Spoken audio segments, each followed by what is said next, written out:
প্রবল বর্ষণে কক্সবাজারের সদর উপজেলা এবং উখিয়ার রোহিঙ্গা ক্যাম্পে পৃথক পাহাড় ধসের ঘটনায় একজন গুরুতর আহত হওয়ার পাশাপাশি ৬ জনের মৃত্যু হয়েছে। কক্সবাজার থেকে আব্দুর রাজ্জাকের পাঠানো রিপোর্ট।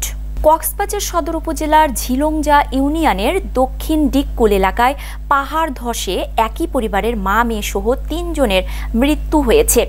অপরদিকে উখিয়া উপজেলার ১৪ নম্বর হাকিমপাড়া রোহিঙ্গা ক্যাম্পে পাহাড় ধসে একই পরিবারের ৩ জনের মৃত্যু হয়। গেল বৃহস্পতিবার দিবাগত মধ্যরাতের পর কক্সবাজার সদর উপজেলার ঝিলংজা ইউনিয়নের ২ নং ওয়ার্ডের দক্ষিণ ডিককুল এলাকা এবং উখিয়া উপজেলার ১৪ নম্বর হাকিমপাড়া রোহিঙ্গা ক্যাম্পে পৃথক পাহাড় ধসের ঘটনা ঘটে। নিহতরা হলেন কক্সবাজার সদরের দক্ষিণ ডিককুল মিজানুর রহমানের স্ত্রী আখিমণি এবং তার ২ শিশু নাইমা ও লতিফা। এছাড়া নিহত অপর ৩ জন হলেন উখিয়ার ১৪ নম্বর হাকিমপাড়া রোহিঙ্গা ক্যাম্পের ২ ব্লকের কবির আহমেদের ছেলে আব্দুর রহিম, আব্দুল হাফেজ ও আব্দুল ওয়াহেদ। ঝিলংজা ইউনিয়নের ২ নম্বর ওয়ার্ডের সদস্য মিজানুর রহমান শিকদার বলেন, বৃহস্পতিবার রাতে ২টার দিকে ভারী বৃষ্টি হওয়ার সময় মিজানুর রহমানের বাড়ির উপর বিকট শব্দে আকস্মিক পাহাড় ধসে মাটি চাপা পড়ে। এতে গৃহকর্তা সহ পরিবারের ৪ জন মাটি চাপা পড়ে। পরে খবর পেয়ে তাৎক্ষণিকভাবে প্রতিবেশীরা ঘটনাস্থল থেকে মিজানুরকে জীবিত উদ্ধার করা হয়। এরপর স্থানীয়রা মাটি সরিয়ে অপর ৩ জনকে মৃত উদ্ধার করে। স্থানীয় ইউপি সদস্য জানান, মিজানের বাড়িটি খাড়া পাহাড়ের পাদদেশে।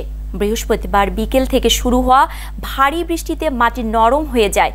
পরে মধ্যরাতে অব্যাহত ভারী বর্ষণের সময় পাহাড় ধসে বাড়ির ওপর চাপা পড়ে এই পাহাড় ধসের ঘটনাটি ঘটে। এদিকে পাহাড় ধসের ঘটনায় ক্ষতিগ্রস্ত ঘটনাস্থল পরিদর্শন করেছে কক্সবাজার সদরের ইউএনও নীলুফা ইয়াসমিন চৌধুরী। পরে তিনি ভুক্তভোগী পরিবারকে ৭৫,০০০ টাকা অনুদান প্রদান করেন। শরণার্থী ত্রাণ ও প্রত্যাবাসন কমিশনের অতিরিক্ত কমিশনার মোহাম্মদ শামসুদৌজা নয়ন বলেন, অব্যাহত ভারী বর্ষণে উখিয়ার ১৪ নম্বর হাকিমপাড়া রোহিঙ্গা ক্যাম্পে পাহাড় ধসে ৩টি বসতঘর বিধ্বস্ত হয়েছে। এতে মাটি চাপায় একই পরিবারের ৩ সহোদরের মৃত্যু হয়েছে।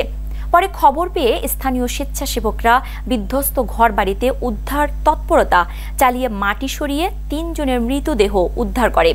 অন্যদিকে গত বুধবার থেকে কক্সবাজারে মাঝারি থেকে কখনো কখনো ভারী বর্ষণ অব্যাহত রয়েছে।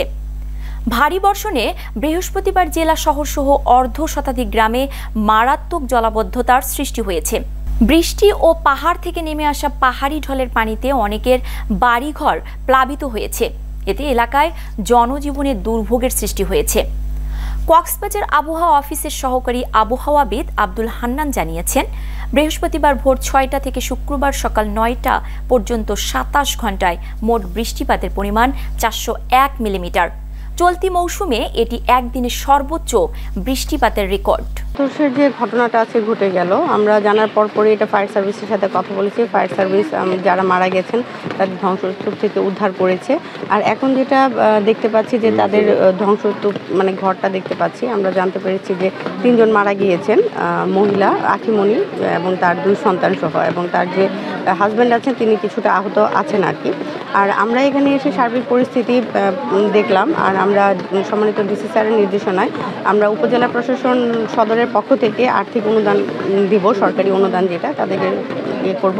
আর আমরা সার্বিকভাবে যত সহযোগিতা করা দরকার তাদেরকে সব সহযোগিতা করব। আচ্ছা, জেলা পরিষদের পক্ষ থেকে মাইকিং বা সচেতনতামূলক ইতিমধ্যে অলরেডি সিপিপির মাধ্যমে আমরা গতকালকে থেকে সারাদিন সিপিপির ভলান্টিয়ারদের মাধ্যমে আমরা তাদেরকে মাইকিংয়ের মাধ্যমে সচেতন করছি যে যারা যারা পাহাড় ধসের ঝুঁকিতে আছেন তারা যেন নিরাপদ আশ্রয়ে চলে যান আর কি। আর এটা তো এখানকার মানে এই ভূপ্রাকৃতিকগত কারণেই যে মানুষজন সচেতন আছে, সচেতন এবং তাদেরকে আরও সচেতন করার জন্য সিপিপি ইতিমধ্যে মাইকিং করা, বাড়ি বাড়ি গিয়ে বলা, ভলান্টিয়ারদের মাধ্যমে ওদের সার্বিক কার্যক্রম চালিয়ে যাচ্ছেন, চলমান যাচ্ছে। অবস্থা তৈরি হলে আপনাদের আশ্রয় কেন্দ্র, হ্যাঁ আশ্রয় কেন্দ্র আমাদের খোলা আছে। আপনারা বিগত বন্যার সময় দেখেছেন যে আশ্রয় কেন্দ্র খোলা হয়েছিল। আমাদের আশ্রয় কেন্দ্রগুলি সবসময় প্রস্তুত আছে।